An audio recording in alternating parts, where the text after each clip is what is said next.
everyone, we are from BS Criminology Department, Block A. I am Angeline Al Gutierrez and these are my group mates, Eduarte, Aristoton Sakulingan Jr., Ivy Caballero, and Aprilline Magdadaro. And we are the Group 1. So today we are going to discuss the story of Cavite Mutiny by Jose Montero y Vidal.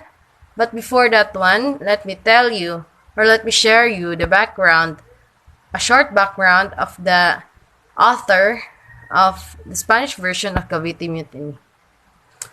Jose Antonio Julian Montero y Vidal was born in the small mountain town of Jirgal in the province of Almeria, Spain.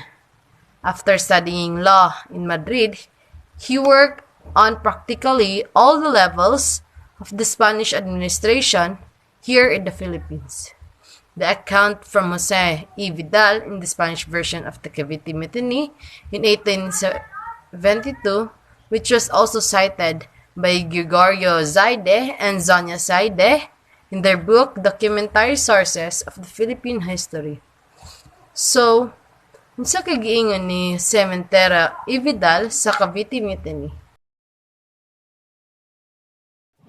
So, I am Eduarte Kent Ryan and I state the claim of the account of Jose Montero y Vidal in the Spanish perspective versions in Cavite Mutiny, or in the Tagalog is ang pag-alsa sa Cavite. So, it was stated that abolitions of privilege enjoyed by the workers of Cavite Arsenal, such as non-payment of tributes and exemptions from forced labor. So, during in January 20, 1872, this is the time will happen that there will be Filipino people was executed because of the discovery of General Rafael de Izquierdo that he is Spanish leader of the Philippines during that time. That there was a Filipino people that make a revolt or mutiny against for the Spanish government to wipe out in this our country of the Filipino. Therefore, the Filipino people was make or declared there was a king or hari that leads the mutiny. So, were leads in the friars or clergy, which the Father Jose Burgos, Father Jacinto Zamora, and Father Mariano Gomez, or also called the Gomborsa. So, he will make a plan or any propaganda for abolishment the government of the Spaniard. So during that time, our Spanish government, that what will we do is will we fight back to defense to dignity. So we'll be all ready to order the enforcement of the Spanish for the stop the revolt or mutiny. Therefore, this is the time will happen that 3 martyr friars will be executed at the end of the Cavite Mutiny. So, ayun nga, sa site sa mga Espanyol noong 1872, ng January 20, sa Cavite Mutiny, o ang dahilan nila sa pagkalsa sa mga Pilipino at pagkakusang pagpatay ay dahil ito ay natutugunan ni Governor General Rafael de Izquierdo na siya ang namumuno sa Pilipinas during that time, na ang mga Pilipino daw ay nagkakaroon ng pagtitipok or silbi may planong pag-aalsa na gawin sa mga Spanish government. So, alam na bukod dito, naalaman din ni Governor Rafael de Izquierdo na ang pag-aalsa ay hindi aksidente lamang o basta-basta na naganap, kundi planado ito sa mga Pilipino na patumbahin ang mga gobyerno ng mga Espanyol. Kaya, ang ginawa ng mga Espanyol dito ay sa pag-alsa ay kailangan nilang dipinsahan ang kanilang sarili sa kanilang pagkakabagsak. Kaya bukod dito, nagawa nilang patayin ang mga pinuno or silbihari ng mga pagganap ng pag-alsa, kundi walang iba kundi ang pagpapatay nila sa tatlong pari na tawag na gumbursa. Dahil sila ang pangunahing sanhi na sa paggawa ng mga propaganda at kung ano-ano pa na papatalo sa gobyerno ng mga Espanyol. My name is Aristoton Perez Sakulingan Jr. and this is the claim of the Spanish version of Jose Montero y Vidal. So, Jose Montero y Vidal, a Spanish historian who have his own version of the Mutiny. According to his account, he clearly stated that the primary cause of the mutiny was to overthrow the Spanish government, and his was due to the abolition of the privileges of the Filipino in Cavite, Arsenal. He clearly stated also that the mutiny supported by the native clergy, which are the Father Mariano Gomez, Father Jose Burgos, and Father Jacinto Zamora.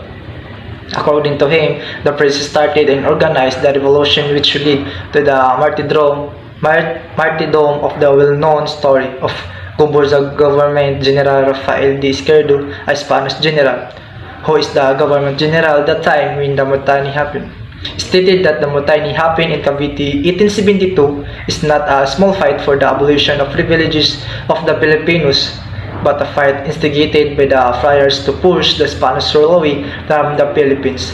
Izquierdo got his assertion from the interrogation of Sergeant Bonifacio Octavio, a Marine Regiment number 7 who have been reached out by the Marine Corporal Pedro Monzon to join the revolt, but later remained loyal to the Republic of Spain. The account stated that on the January 1872, the Cavite News alleged the mistake to the celebration of the Feast of the Virgin of the Loreto as the signal for Manila to commence with the attack. The contingent led by the Sergeant La Madrid attacked the Spanish officers at sight and held Arsenal. Izquierdo, upon hearing attack, ordered the reinforcement of the Spanish forces to Cavite in revolt. According to Izquierdo, he already knew that the mutiny would happen because of an anonymous letter sent to him. I am Angeline Gutierrez, and this is our evidence from Gov. Rafael Izquierdo. He stated that it seems definite that the insurrection was motivated and prepared by the native clergy, by the mestizos and the native lawyer, and by those known there as abogadillos. The instigators to carry out the criminal project protested against the injustice of the government in not paying the province for their tobacco crop, and against the usury that some practice in the documents that the finance department give crop owners who have to sell them at a loss. They encouraged the rebellion by protesting what they called the injustice of having obliged the workers in Cavite Arsenal to pay tribute starting January 1 and to render personal service, from which they were formally exempted, because Governor Escudero stated that the native clergy and the native lawyers, the abogadillos, that they are the main reason of Cavite Mutiny. Also, he stated that the reason of the Cavite Mutiny is the abolition of the privileges enjoyed by the workers of the Cavite Arsenal of not paying taxes and of not giving a tribute, or what they call it, a forced labor. Up to now, it has not been clearly determined if they plan to establish a monarchy or a republic, because the Indios have no word in their language to describe this different form of government, whose head in the Filipino would be called hari. But it turns out that they would place at the head of the government of the priest, and that head selected would be Dios Burgos or Dios Jacinto Zamora. He said that the native clergy like Gomborza were actually connected, and the native mestizos and the native lawyers are connected on the Cavite Mutiny. Good day, ma'am. I am Aprilline U. Magdadaro. I state the impact of Cavite Mutiny by Jose Montero y Vidal. Impact of the Cavite Mutiny. Governor Rafael Izquierdo hurriedly ordered the reinforcement of the Spanish forces in Cavite to quell the revolt. The revolution was easily crushed when the expected reinforcement from Manila did not come ashore. Major instigators, including Sergeant Lamadrid, were killed in this skirmish, while the Gomborza were tried by a court-martial and were sentenced to die by strangulation. Patriots like Joaquin Padro de Tavera Antonio, Marigidor Jose and Payo Basa and other abogadillos were suspended by the Audiencia High Court from the practice of law, arrested and were sentenced with life imprisonment at the Marianas Island. Cavite Mutiny. When we say Cavite Mutiny, it is a rebellion against authority, like when sailors overthrew the captain of a ship or when a class of 8 grades refuses to dissect a frog in a biology class. Cavite Mutiny, January 20, 1872. A brief uprising of 200 Filipinos, troops, and workers at the Cavite Arsenal, which became the excuse for Spanish repression of the embryonic Philippine nationalist movement. The 3 subsequently became martyrs to the cause of Philippine independence. Good day, ma'am. I am Ivy Padilla Cabanyaro. I stand the impact of Cavite Mutiny by Jose Y. Vidal. The impact of Cavite Mutiny by Jose Y. Vidal. Furthermore, Government Izquierdo dissolved the native regiment of artillery and ordered the creations of artillery force to be the composed exclusively of peninsulas.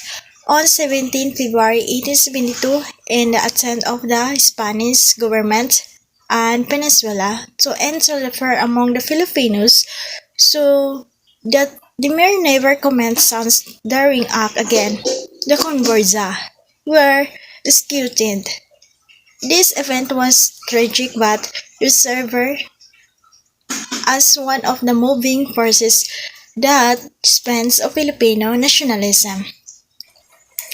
Higit pa rito, binubunyag ni Governor Izquierdo ang mga tutubong regiment ng artilinya at inuutos ang mga kalikha ng puwersang artilinya na bumuuin ng ekskursibo ng Peninsulas noong ika-17 na February 1872 sa pagtataka ng kamahalaang Kastila at ng Peninsula ng pagtanim ng takot sa mga Pilipino upang hindi na sila muling makagawa ng ganitong panghas.